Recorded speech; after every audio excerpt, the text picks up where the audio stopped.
Hello, this is Danny Raymond, the voice behind Ray's Guide. With Day 5 of the IAE, we finally had our official reveal. At this point, sort of an anticlimactic one, considering how long the NDA had been dropped during testing of the RSI Polaris. So much has been said and shown about this ship that the only news was going to be how much the price would jump from being flyable.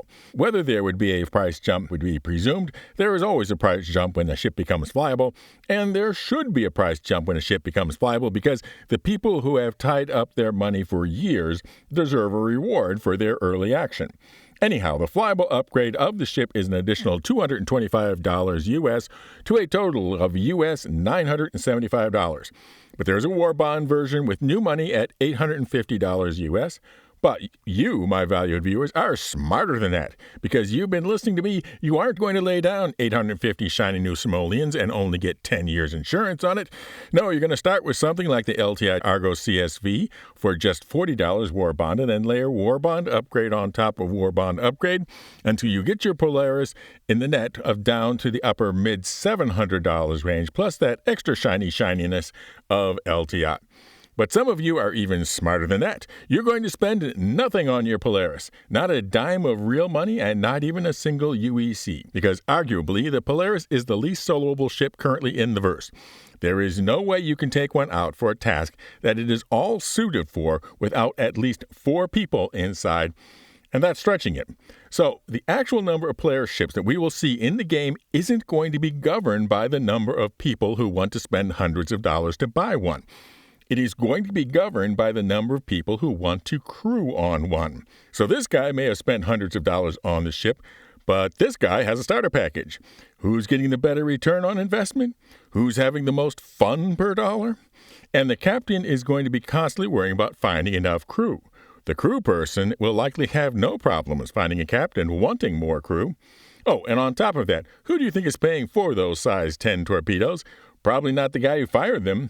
So I'm going to be writing this overview of the Polaris from the standpoint of someone who doesn't own one, but might be wanting to have fun crewing on one. However, the person who does want to own one might find some useful information in here about what you want for crew and where to station them in what order. The head of the forward landing gear is the only elevator of the ship that goes down to the ground. Of course, you can also go up through either of the cargo ramps, but those are overkill and insecure to deploy to just one person to enter. The elevator is just ahead of the front landing gear, I said, is called the main elevator. How do you know it is the main elevator? There's a subtle clue. Let's see if you can notice it. The Polaris is, except for a small area aft of engineering, a 2-deck ship. The upper deck is the hangar deck, and the lower deck is the cargo deck. Let's go up to the hangar deck where the bridge is. Directly across from the elevator is the quite spacious armory. Turn to the right and you'll pass a set of escape pods on your way to the bridge. Moving to the bridge proper, there are 2 remote turret seats that I will return to later, a center captain's seat, and then a helm to the left and assistant helm to the right. However, on a Polaris, with anything less than 10 crew, the captain is going to want to be their own pilot. So let's return to the main elevator. How do I know we're to the main elevator? And then we take it down to the cargo level. And we are going to turn forward to the area under where we were just a moment ago. And in this is the home of the first crewman any captain will want to see filled, which on a present-day submarine would be called a machinist mate weapons, a.k.a. Torpedoman. The starboard console here is the place where torpedoes can be fired. This is where your battle station will be. Get your ass here when the captain calls red or yellow alert, or a real ass chewing you'll get later. But you must power up the console and then enter it, which changes your point of view to a camera just under the bridge. Now, this is important. The terminal across from you on the port side is an engineering terminal. So on a minimally crewed Polaris, your station as Torpedoman is the only one close to an engineering terminal. So congratulations, you're also the chief engineer on a minimally crewed Polaris. Now, continuing forward from the torpedo's operations center is a door down a hallway containing a fuse box to the primary gun turret. This is the battle station of the second crew member that a captain will want filled.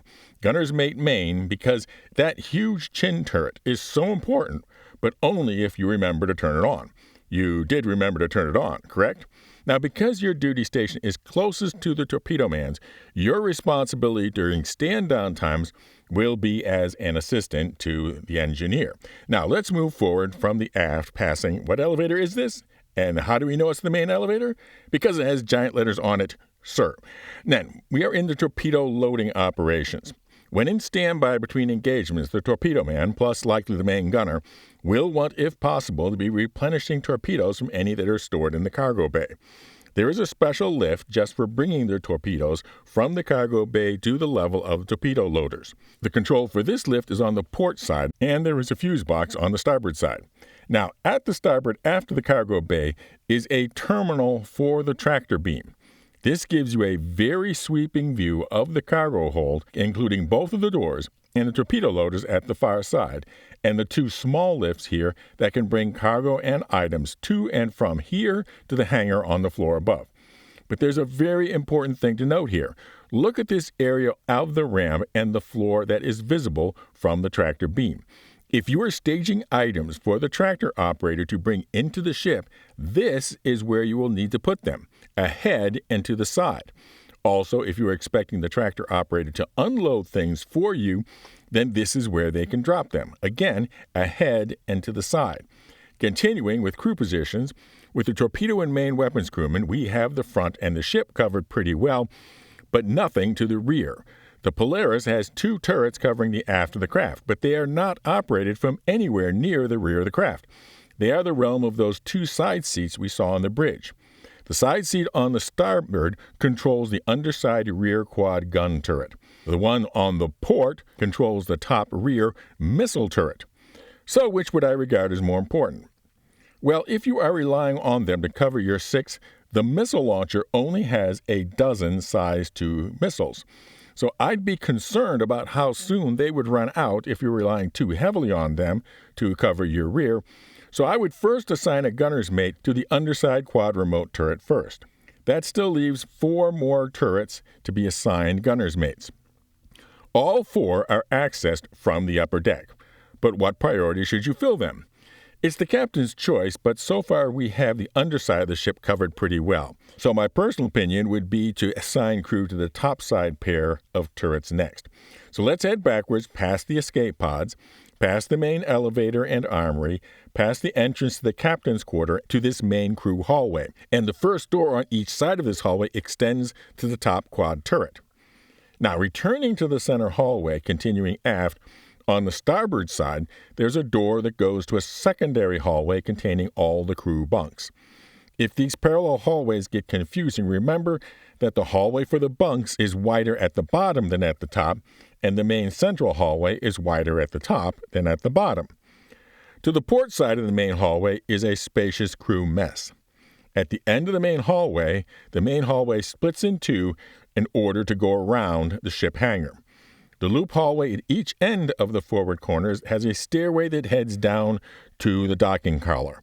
The Polaris has docking collars on both sides of the ship, so make sure you're going to the correct one. Now, continuing aft around the hangar, there's a door to the outside. These are the doors to the flank quad turrets at the edge of each side of the ship. Continuing aft from there is a pair of extra escape pods on each side of the ship, which is good because now we're pretty far from the ones behind the bridge.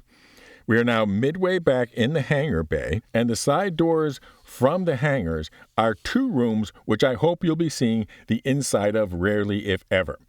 On the starboard side is the 4-cell brig, and across from the hangar on the other side is the 4-bed medical suite. Continuing towards the rear of the hangar is the engineering area, which has its own lift, and this is the only part of the ship that is 3 decks tall.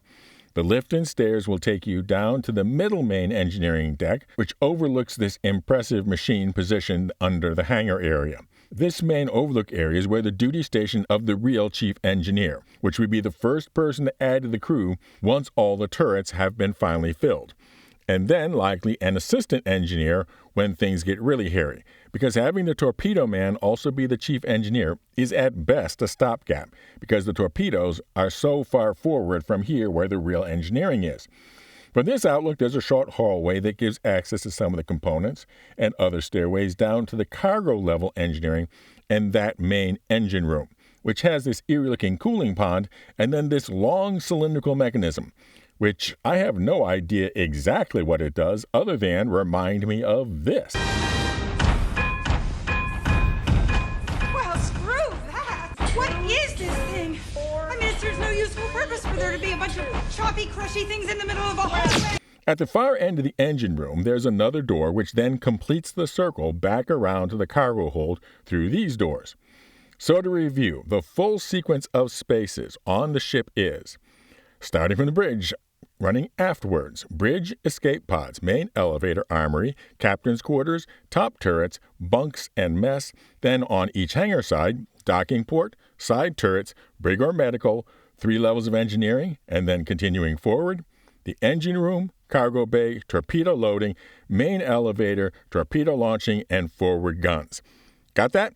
Now imagine doing it in the dark and smoke, and welcome aboard. And now for an update on our ship giveaways. We have the Captain's giveaway for a pair of VKB Space Combat Edition joysticks, still moving along. Plus, we have our regular Grow the Channel ship giveaway for the Zippy Zazzy Staff Tigs Ever, the Zeus 2 cargo. And hold on, while editing this video, I checked, and we have done it. We have crossed 15,000 subscribers, and so I will be giving away the Zeus 2 cargo at the end of the IAE during the finale days. Go ahead and quickly put in any more comments you want on recent videos all the way back to when I launched this. And then beyond that, the 20,000 subscriber goal of the Winner's Choice in the marvelous multi-role mining meta, the Arasta, or that brand new big box bargain bazaar, the Merchantman. 1 entry per video. Members entered automatically. Everyone else, just subscribe and comment, somehow including the secret word. And the secret word for this video is the one thing on the Polaris that definitely does not need more identifying signage. Fly safe, keep it real, and I'll see you in the verse. This is Daniel Raymond with Ray's Guide.